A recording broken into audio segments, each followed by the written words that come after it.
The scroll marked 1. Today I begin a new life. Today I shed my old skin which hath, too long, suffered the bruises of failure and the wounds of mediocrity. Today I am born anew and my birthplace is a vineyard where there is fruit for all.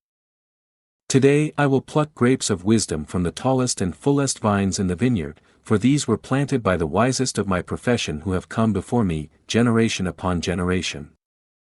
Today I will savor the taste of grapes from these vines, and verily I will swallow the seed of success buried in each, and new life will sprout within me. The career I have chosen is laden with opportunity, yet it is fraught with heartbreak and despair, and the bodies of those who have failed, were they piled one atop another, would cast a shadow down upon all the pyramids of the earth. Yet I will not fail, as the others, for in my hands I now hold the charts which will guide me through perilous waters to shores which only yesterday seemed but a dream. Failure no longer will be my payment for struggle. Just as nature made no provision for my body to tolerate pain, neither has it made any provision for my life to suffer failure. Failure, like pain, is alien to my life. In the past I accepted it as I accepted pain. Now I reject it, and I am prepared for wisdom and principles which will guide me out of the shadows into the sunlight of wealth, position, and happiness far beyond my most extravagant dreams, until even the golden apples in the garden of Hesperides will seem no more than my just reward. Time teaches all things to him who lives forever, but I have not the luxury eternity. Yet, within my allotted time I must practice the art of patience, for nature acts never in haste. To create the olive, king of all trees, 100 years is required. An onion plant is old in 9 weeks. I have lived as an onion plant. It has not pleased me.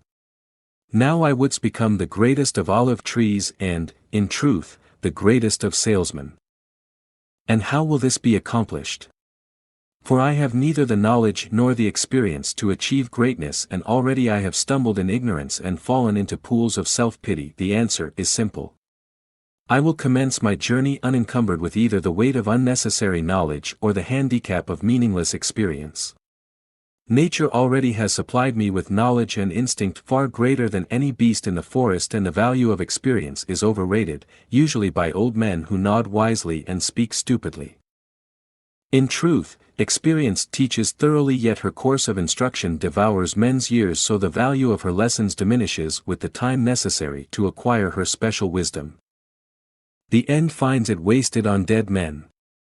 Furthermore, experience is comparable to fashion. An action that proved successful today will be unworkable and impractical tomorrow. Only principles endure, and these I now possess, for the laws that will lead me to greatness are contained in the words of these scrolls. What they will teach me is more to prevent failure than to gain success, for what is success other than a state of mind? Which too, among 1,000 wise men, will define success in the same words, yet failure is always described but one way. Failure is man's inability to reach his goals in life, whatever they may be.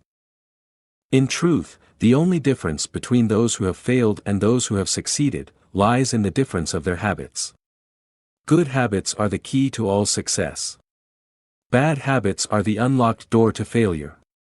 Thus, the first law I will obey, which precedeth all others, is, I will form good habits and become their slave. As a child I was slave to my impulses, now I am slave to my habits, as are grown men that I have surrendered my free will to the years of accumulated habits, and the past deeds of my life have already marked out a path which threatens to imprison my future. My actions are ruled by appetite, passion, prejudice, greed, love, fear, environment, habit, and the worst of these tyrants is habit. Therefore, if I must be a slave to habit, let me be a slave to good habits. My bad habits must be destroyed and new furrows prepared for good seed. I will form good habits and become their slave. And how will I accomplish this difficult feat? Through these scrolls, it will bed one, for each scroll contains a principle which will drive a bad habit from my life and replace it with one which will bring me closer to success. For it is another of nature's laws that only a habit can subdue another habit. So, in order for these written words to perform their chosen task, I must discipline myself with the first of my new habits, which is as follows. I will read each scroll for 30 days in this prescribed manner, before I proceed to the next scroll. First, I will read the words in silence when I arise. Then, I will read the words in silence after I have partaken of my midday meal. Last, I will read the words again just before I retire at day's end, and most important, on this occasion I will read the words aloud. On the next day I will repeat this procedure, and I will continue in like manner for 30 days. Then, I will turn to the next scroll and repeat this procedure for another 30 days. I will continue in this manner until I have lived with each scroll for 30 days and my reading has become habit. And what will be accomplished with this habit? Herein lies the hidden secret of all man's accomplishments. As I repeat the words daily, they will soon become a part of my active mind, but more important, they will also seep into my other mind, that mysterious source which never sleeps, which creates my dreams, and often makes me act in ways I do not comprehend.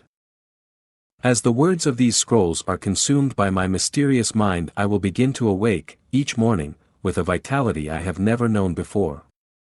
My vigor will increase, my enthusiasm will rise, my desire to meet the world will overcome every fear I once knew at sunrise, and I will be happier than I ever believed it possible to be in this world of strife and sorrow.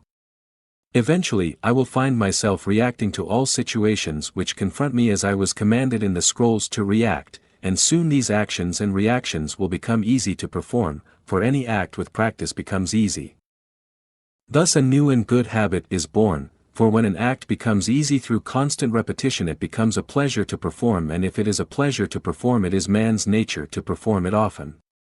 When I perform it often it becomes a habit and I become its slave, and since it is a good habit this is my will. Today I begin a new life. And I make a solemn oath to myself that nothing will retard my new life's growth. I will lose not a day from these readings, for that day cannot be retrieved nor can I substitute another for it. I will not, break this habit of daily reading from these scrolls, and, in truth, the few moments spent each day on this new habit are but a small price to pay for the happiness and success that will be mine.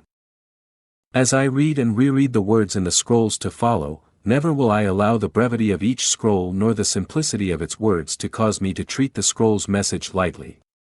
Thousands of grapes are pressed to fill one jar with wine, and the grape skin and pulp are tossed to the birds. So it is with these grapes of wisdom from the ages.